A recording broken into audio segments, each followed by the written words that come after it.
우리 하나님 말씀 두 구절인데요. 하나는 마태복음 5장 13절과 민수기 18장 19절입니다. 여러분 주보에 기록이 되어 있으니까 참고하시고 우리 한 목소리로 함께 읽도록 하겠습니다. 시작. 너희는 세상의 소금이니 소금이 만일 그 맛을 잃으면 무엇으로 짜게 하리요? 후에는 아무 쓸데없어 다만 밖에 버려져 사람에게 밟힐 뿐이니라. 민수기 18장 19절 말씀입니다. 이스라엘 자손이 여호와께 거제로 드리는 모든 성물은 내가 영구한 몫의 음식으로 너와 내 자녀에게 주노니 이는 여호와 앞에 너와 내 후손에게 영원한 소금 언약이니라. 아멘. 한 번 더 기도하겠습니다. 아버지 하나님 감사합니다.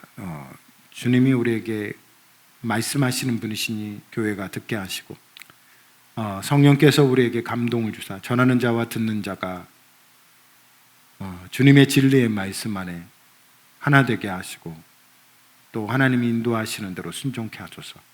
주여 오늘 우리에게 말씀하여 주소서. 우리로 들을 귀가 있어 듣게 하여 주시옵소서. 예수님 이름으로 기도합니다. 아멘.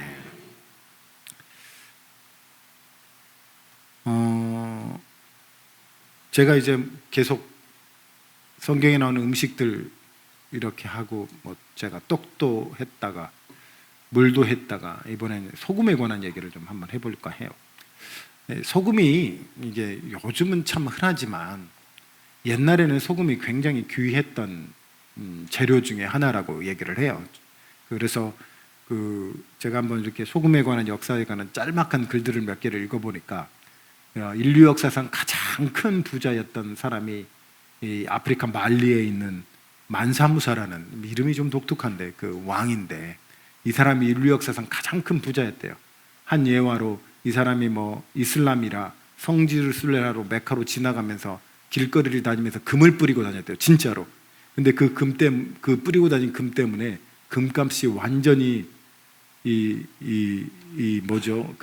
말하자면 낮아져가지고 그 경제를 회복하는 데만 10년이 걸렸다라는 그런 기록이 있다고 해요. 그 정도로 부자인 이 사람이 부자가 될 수 있었던 게 소금 무역을 잘했다고 그래요. 그래서 아프리카 사하라 지역에 소금 구하기가 힘든 지역에 금과 소금을 바꾸면서 이 사람이 큰 부자가 되었다라는 그런 기록이 있습니다. 이 소금이 얼마나 국가 경제를 중요하게 좌우했냐면 소금을 지배하는 자가 세상을 지배한다라는 말이 있을 정도로 대단한 영향력을 가졌었고 한 나라의 경제나 한 나라의 운명도 좌우했습니다. 우리가 가까이에는 고려라는 나라도 말년에는 소금 전매권 때문에 백성들의 불만이 커져가지고 조선 왕조가 서는 그런 계기가 됐고 당나라를 멸망시켰던 황소의 난이라고 있습니다. 역사를 보면은. 근데 이 난이 일어나는 계기도 소금 때문이었다고 얘기를 해요. 소금이 굉장히 중요하고 사람들의 일상에 필요한데 왜냐하면 우리 사람이 살아가는데 소금이 그냥 음식 재료로만 쓰는 게 아니라 이게 소금을 안 먹으면 우리가 요즘은 너무 지나치게 많이 먹어서 그렇다고 그러는데 그렇다고 이걸 안 먹으면 살 수는 없대요.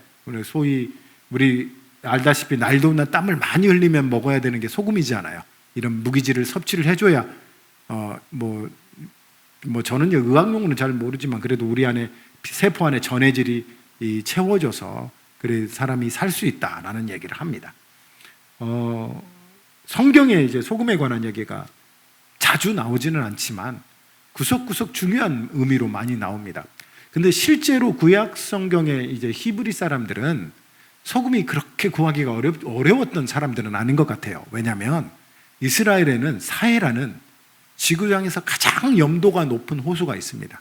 그래서 그 주위에는 그냥 햇볕만 찌면 소금이 생기는 그런 지역이고 바다 그 물 밑에도 소금이 깔려 있는 그런 곳이라 금방 소금을 구했고 그리고 그 사해 지역 주변에는 암염이라고 하죠. 그 산에서 땅을 파면 소금이 나오는 그리고 소금이 이렇게 기둥처럼 서 있는 여러분 소돔과 고모라 얘기를 들으시면 롯의 아내가 돌아와서 소금 기둥이 됐다라는 그런 기둥들이 쉽게 발견되는 곳이 이 이스라엘 지역이라 소금 구하는 것이 그렇게 어렵지는 않았다고 얘기를 해요. 그런데 중동에 그러니까 그 당시 이제 그 이스라엘 지역에 사람들이 약속을 할 때 특이한 걸 하는데 그 계약을 맺을 때 우리가 전에 이제 테이블을 놓고 같이 계약을 맺었다 이렇게 얘기하는데 그 테이블에 올려놨던 음식 중에 하나가 소금이래요. 그래서 계약을 하는 상대방 당사자들이 같이 소금을 먹으면서 계약을 했다고 그래요. 그 의미는 뭐냐면 이 약속, 이 소금이 그 냉장고가 없던 시대에 이 소금에 음식을 절여놓으면 썩지 않고 오래 가지 않습니까?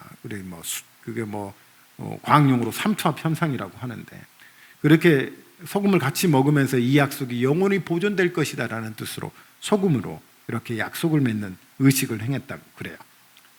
그래서 구약의 소금 이렇게 얘기할 때 우리가 소금에 관한 해석을 할 때 일반적으로 우리가 소금의 의미를 생각하면 이 소금이 변함이 없는 거구나.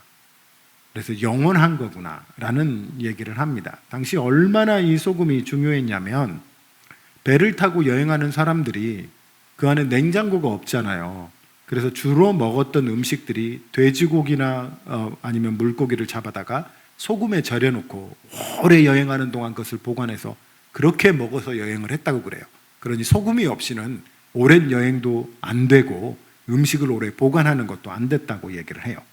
그래서 소금은 썩는 것을 방지하고 부패한 것을 그걸 보존하는 역할을 해서 소금은 우리가 계약을 하고 상대방하고 얘기할 때 영원한다 라는 그런 뜻으로 이것이 계속 보존될 것이다 라는 뜻으로 하는 일반적인 용법으로 많이 썼다고 합니다. 그런데 성경 몇 군데를 보면 이런 일반적인 용법 외에 또 특이하게 하나님만이 소금을 통하여 사람들에게 전하는 메시지가 있습니다. 그 첫 번째로 레위기 2장 13절에 나오는 말씀인데요. 성경에 이렇게 기록이 되어 있습니다. 내 모든 소재물에 소금을 치라. 내 하나님의 언약의 소금을 내 소재에 빠지지 못할지니 내 모든 예물에 소금을 드릴지니라 라고 얘기를 해요. 이 말이 무슨 말이냐면 이스라엘 사람들이 하나님께 제사를 드리기 위해서 제물을 가지고 올 때 짐승이나 산 짐승의 제사뿐만 아니라 곡식을 또 가지고 왔는데 그것을 소제라고 얘기합니다. 곡식을 가져오면 곱게 가루를 빻아서 하나님께 불태워 드립니다. 그런데 이 곡식을 가져와서 제사를 드릴 때는 반드시 거기에 소금을 넣게 하셨습니다. 왜냐하면 그냥 가져온 자기 제사 그 자체가 하나님이 받으실 만한 것이 아니에요.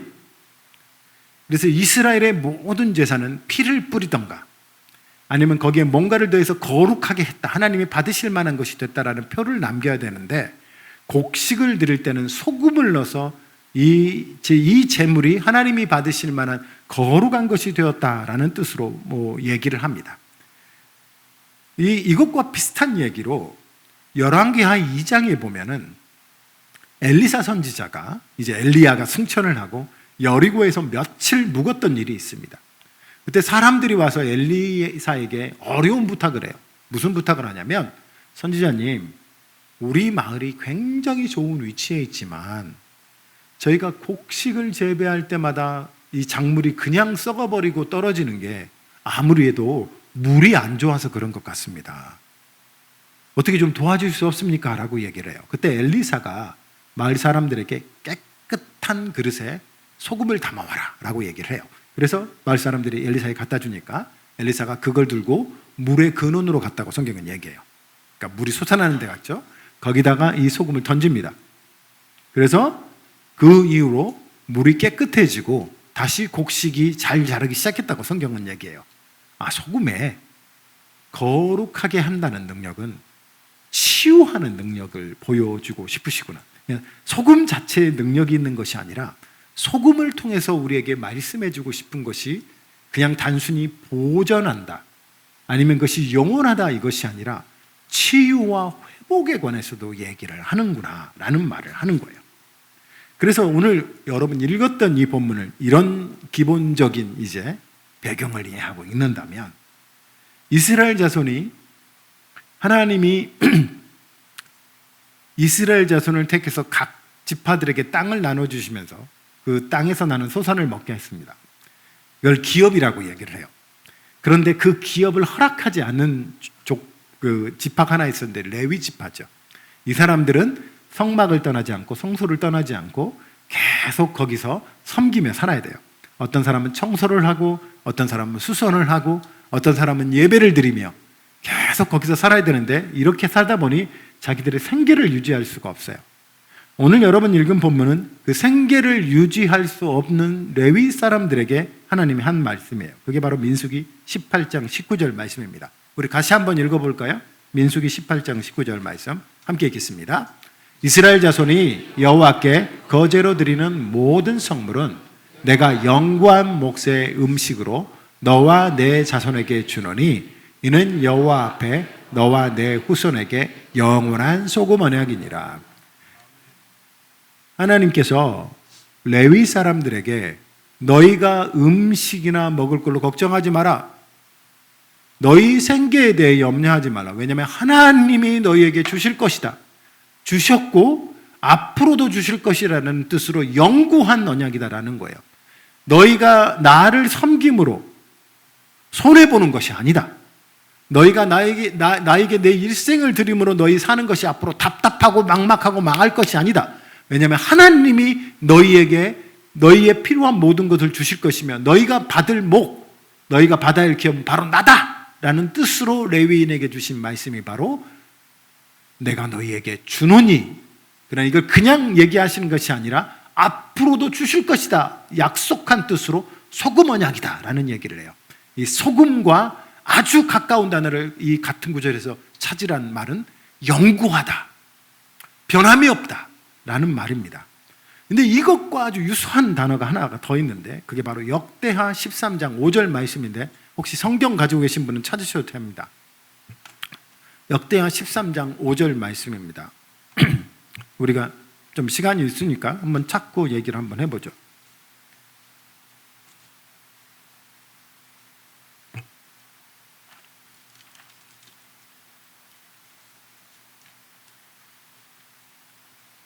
(672쪽입니다)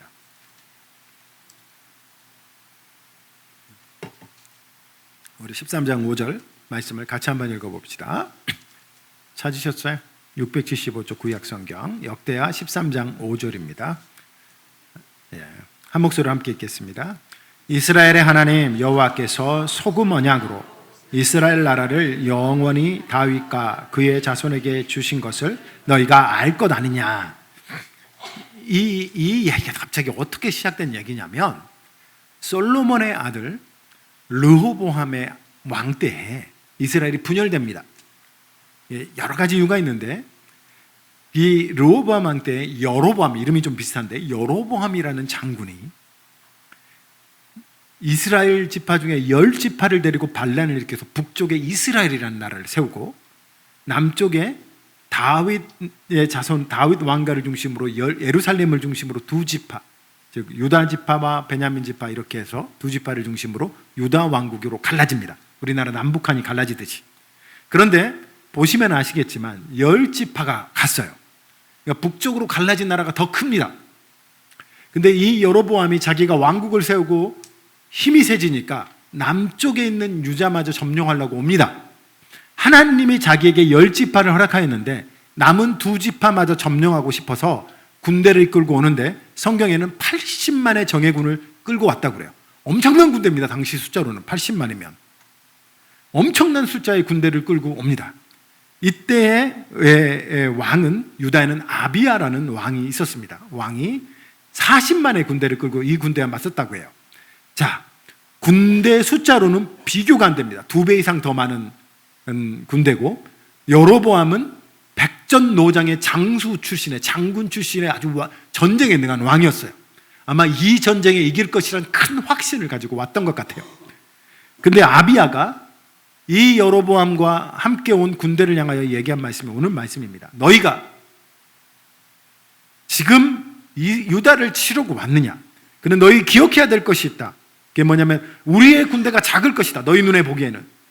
그리고 너희가 보기에는 유다라는 남유다가 너희 나라보다 작으니까 너희 무시할 수 있을 것이다. 그렇지만 너희가 잊지 말아야 될 것이 있다. 그게 뭐냐면 하나님이 다윗과 언약을 맺었고 그 언약은 영원한 언약이도 소금 언약이다 라는 얘기를 해요. 즉 너희가 보기에 우리는 아주 쉽게 훅 하고 불려갈 촛불처럼 그냥 한번 쓸어버리면 날아갈 풀처럼 보일지 모르겠지만 그러나 우리의 정체성과 이 나라가 살리게 한 것은 하나님이 우리 안에 맺은 언약이다. 이 왕국이 영원할 것이라고, 단단할 것이라고, 망하지 않을 것이라고 믿는 것은 하나님과 맺으신 영원한 언약, 그 소금 언약, 다윗과 맺은 그 언약 때문에 있는 것이다 라고 이렇게 선언을 할 때 얘기하는 것이, 하나님이 다윗과 소금 언약을 맺었다라는 얘기를 해요. 변함이 없는 언약, 굳건한 언약, 흔들림 없는 언약, 그 소금 언약에 대해서 얘기를 하면서 결국은 이 전쟁에서 여로보암 패하고 다윗 왕가는 여전히 하나님의 은혜 가운데 있는 그 결론을 우리에게 얘기하면서 소금 언약이다 라는 얘기를 합니다. 하나님이 이 소금이라는 단어를 통해서 변함없이 영원한, 그리고 주님이 치유하시는, 그분이 하시고자 하시는 일을 거룩하게도 하시고, 또 흠 있는 것을 흠없게도 하시고, 또 나쁜 것을 고치기도 하시는 그런 일들을 우리에게 보여주시는구나. 자, 우리가 이 이해를 가지고 오늘 마태복음의 본문의 이해를 한번 더 돌아가 봅시다.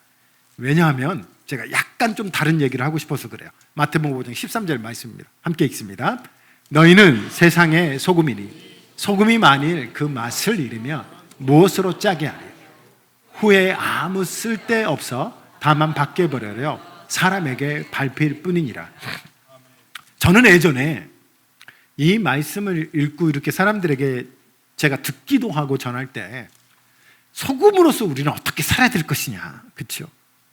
나는 소금으로서 세상을 어떻게 썩지 않고, 이 부패한 세상이 부패할 때 하나님이 세상을 망하게 했던 일들, 심판하셨던 일들이 성경에 가장 대표적으로 노아의 시대 때 사람이 심히 부패하였더라, 성경이 그렇게 얘기를 합니다. 그리고 소돔과 고모라도 그 부패함이 하나님 앞에 상달됐다라고 얘기를 해요. 그래서 하나님이 어떻게 세상을 멸망시키는가, 그리고 주님이 의인을 찾으시고 소금 같은 사람을 찾으시는데, 우리 예수 믿는 사람이 세상에 나가서 어떻게 소금처럼 살 것이냐, 우리가 이 부패한 세상이 썩지 않도록, 이 죄악된 세상이 경건하도록 우리가 바꿔야 됩니다, 이런 뜻에서 많이 얘기하고, 이것이 틀렸다는 말은 아닙니다. 우리 신자의 사명은 세상의 소금이고, 교회의 사명 중에 하나가 세상의 소금이다 라는 이 정체성을 가지고 가는 것은 맞는 말인데, 자, 이 얘기를 하기 전에 먼저 얘기하고 싶은 것이 뭐냐면, 세상을 보는 우리의 시각이에요. 앞으로 내가 소금에 관해서 얘기를 하면서 내가 지금까지 했던 소금의 얘기와 함께 같이 얘기를 할 겁니다만, 그 전에 우리가 세상을 보는 시각이에요. 왜냐하면 요즘 저희 아이들을 봐도 그렇고, 제가 부모로서 우리 아이들을 세상에 내보낸다 하니까 걱정이 먼저 앞서요. 두려움이. 왜냐하면 세상이 만만치 않잖아요. 다니엘, 군대가 만만치 않지. 우리가 부모를 떠나서 세상으로 보낸다는 거, 이게 쉬운 일이 아니니까 걱정되고 두려운 거예요. 안 보냈으면 좋겠는 거예요. 근데 우리는, 교회는 우리가 잘못 이해하면 우리의 모든 의무와 사명은 교회 안에서 예배 잘 드리고 교회 안에서 봉사하는 거라고 생각할 수 있는데, 근데 하나님은 교회를 그렇게 부르지 않았다는 거예요. 어떻게 하라고요? 세상으로 보내는 거예요. 하나님이 우리를 보내신 곳이 사실은 교회가 아니라, 교회 안에서 우리에게 은혜 주시죠. 하나님 우리에게 복 주시고 우리에게 교회를 통하여 하시는 일이 있죠. 그런데 정말 하나님이 하고 싶은 건 우리를 세상에 보내시는 곳이라는 거예요. 이스라엘 백성이 가나안으로 들어가려고 할 때 그들을 가지 못하게 했던 건 두려움입니다. 믿음이 없어요. 그래서 우리는 혹시 그런 똑같은 두려움을 갖고 있지 않는가? 세상을 나가고 우리가 만나야 될 사람에 대해서 걱정하고 두려움하며, 어떡하나 내가 죄 지으면, 어떡하나 내가 망하면, 우리 자녀들 어떡하나, 우리 자녀들 더러우면, 우리 자녀들 이 죄악된 세상에서 어떻게 살 것인가, 이 어려운 세상에서. 그런데 성경은 우리를 소금이라고 얘기합니다. 그렇다면 만일 우리가 일반적으로 소금이 부패하고 상황을 것으로부터 막아주는 역할을 한다면 세상은 우리에게 뭐가 되겠어요?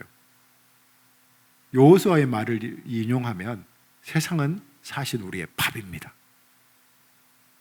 이렇게 되어야 하는 게 맞습니다. 하나님이 우리에게 그렇게 명령하시는구나. 근데 여러분 막상 살아보니, 한 주간 사셨잖아요. 여러분 소금으로서 세상에 잘 사셨습니까? 라고 물으면 여러분 어떡 하시겠어요? 제가 뭔 소금으로 살았겠어요. 밖에 나가기도 싫고 사람들 만나기도 싫고 그렇잖아요.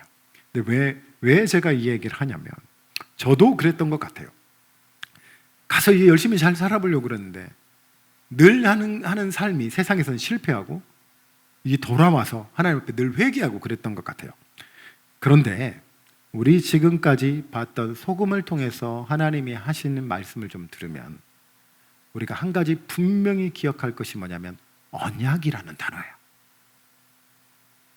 뭐냐면 하나님이 우리와 약속하신 것이 있어요. 이 소금된 자를 세상에 보내면서 하나님은 우리를 그냥 보내시는 것이 아니라 하나님의 약속이에요. 하나님의 약속은 뭐예요? 주님이 하시겠다는 약속이에요. 그래서 사실은 우리가 소금이라는 정체성으로 잘못 오해하기 쉬운 게 있는데 그게 뭐냐면 내가 세상을 변화하는 게 아닙니다. 내가 세상을 바꾸는 게 아닙니다, 여러분. 그런 교만하지 마세요. 그런 건방 떨지 마세요. 안 될 겁니다. 실패할 겁니다.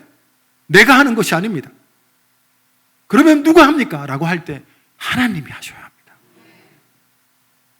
그럼 우리는 뭡니까? 라고 하면 하나님이 우리를 통해 세상을 변화시키고자 하시는 일을, 하나님이 우리를 통해 세상을 구원하시고자 하시는 일에 우리는 그분의 소금처럼 도구로 사용되신 것이지 변화시키고 구원하시고자 하시는 분은 하나님이시라는 거예요.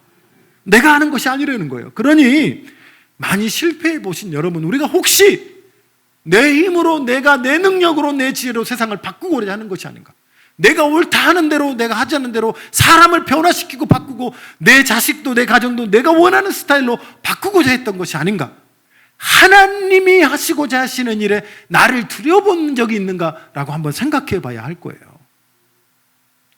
이 소금이라는 것을 생각할 때 우리가 이것과 연관돼서 반드시 기억해야 할 것, 하나님이 하신 약속, 하나님이 하시고자 하시는 그 언약들을 기억하는구나. 그래서 그 기억한다, 그 약속을 기억한다는 것을 다른 말로 하면 하나님에 대한 믿음입니다. 하나님에 대한 믿음 때문에 우리가 가는 거고, 하나님이 하시고자 하시는 일에 대한 믿음 때문에 우리가 세상을 사는 거예요.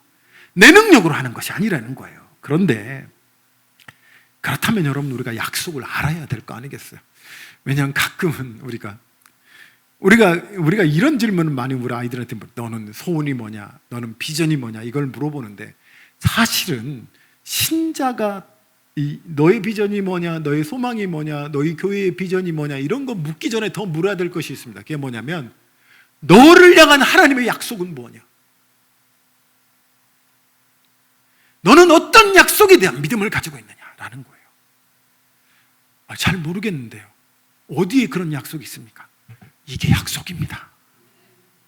이 전부가, 이 말씀 전부가 하나님이 하신 약속이에요. 이걸 보지 않고 우리가 어떻게, 듣지 않고 어떻게 우리가 약속을 발견할 수 있느냐는 거예요. 아주 쉽게 얘기하면 주 예수를 믿으라, 그리하면 너와 내 집이 구원을 얻으리라. 이 약속부터 시작해서 내가 너를 떠나지 아니하라, 너를 버리지 아니하리라, 세상의 모든 것이 네가 물 가운데 다닐지라도 불 가운데 다닐지라도 내가 너와 함께 하리라 라는 이 모든 것들이 다 하나님의 약속이잖아요. 그 약속들이 뭐예요? 우리의 기도고, 이 약속들이 뭐예요? 그것이 이루어질 것에 대한 우리의 믿음이고, 이 약속들이 우리가 살아가는 힘이 되고 능력이 되는 거예요. 그래서 우리가 아침에 일어날 때 힘이 들고 짜증날 때 기억해야 될, 내가 오늘 하루 하나님의 약속은 무엇인가, 나를 살게 하고 나를 호흡하게 하고 나를 기도하게 하고 나를 순종하게 하고 나로 행동하게 하는 건 하나님의 약속, 그 믿음으로 살아가는 것이 바로 성도의 소금된 자의 성도. 그래서 저는 여러분, 세상의 소금이다 라고 할 때 그 소금에 대한 정의를 약간 다른 말로 한번 해봤습니다. 이 소금 언약 안에 있는 사람이다. 우리가 어떻게 주님과 약속이 있습니까? 라고 할 때는 우리는 이 소금을 더 정확하게 하면 그리스도 예수의 보혈이에요. 그 보혈의 약속 안에 있는 사람들이고, 저는 부족한데요, 나는 연약한데요, 아까 소금은 어떻다고요? 그 연약함을 거룩하게 만드는 것이 소금의 능력이고, 그 부족함을 온전하게 만드는 것, 하나님께 나올 수 없는 것을 나오게 만드는 게 고치시는 능력이 바로 소금의 능력이에요. 우리가 주님의 소금 언약을, 주님의 약속을 믿는다는 것은 하나님이 나를 고치시는구나, 하나님이 나를 고치시고 세상을 고치시는구나, 하나님이 나를 고치시고 교회를 고치시는구나 라는 그 믿음으로 가지시기를 바랍니다. 말씀을 마무리합니다. 세상은 신자들에게 친절하지 않을 겁니다. 왜냐하면 주님이 마태복음 5장에 이 말씀을 하시기 전에 무슨 말씀을 하시면 너희가 세상에서 고난을 당하고 환난을 당하고 핍박을 당하고 모든 악한 말로 너희를 거스려 할 때 너희에게 복이 있나니 라는 팔복의 마지막 말씀을 하시거든요. 그러 다음에 주님이 마태복음 5장에 너희는 세상에, 그런 세상에, 세상이 교회들에 대해서 악한 말을 합니다. 세상이 여러분이 믿는 믿음에 대해서 폄하합니다. 욕합니다. 비방합니다. 그런 세상에 너희는 뭐다? 소금이다. 너희는 약속이 있는 사람이고 또 하나님이 너희를 통하여 그런 일을 할 것이라는 그 약속을 이루어갈 사람이다 라는 얘기를 하십니다. 그러니 두려워하지 마십시오. 신자는 언약 안에 있는 사람이고 언약을 이루어가는 통로가 되는 것. 그러면 우리의 소명은 하나님이 하시고자 하시는 일을 나를 통하여 이루어 가시는구나 라는 그 믿음을 가지시고 사시기를 바랍니다. 우리는 또 세상으로 갈 것입니다. 내가 가는 것이 아니라 주님이 보내신 것입니다. 여러분 혼자 가지 않을 것입니다. 주님이 함께 갈 것입니다. 주님의 약속이 여러분과 같이 있고 그 약속이 의심나거든 십자가를 바라보십시오. 그 약속을 통해서 주님이 여러분 인생 가운데 어떤 일을 이루실지를 다시 한번 확인하시고 소금으로 하나님의 언약의 통로로 축복의 통로로 살아가시는 분들이 되시기를 주의 이름으로 축복합니다. 같이 기도하시겠습니다. 오늘 주신 말씀을 속에 여러분 듣다가 다시 생각나는 약속이 있거든 붙들고 여러분 믿음과 신앙을 다시 회복하며 여러분의 정체성을 다시 확인하는 하나님 앞에 기도하며 나갑시다. 기도하시겠습니다.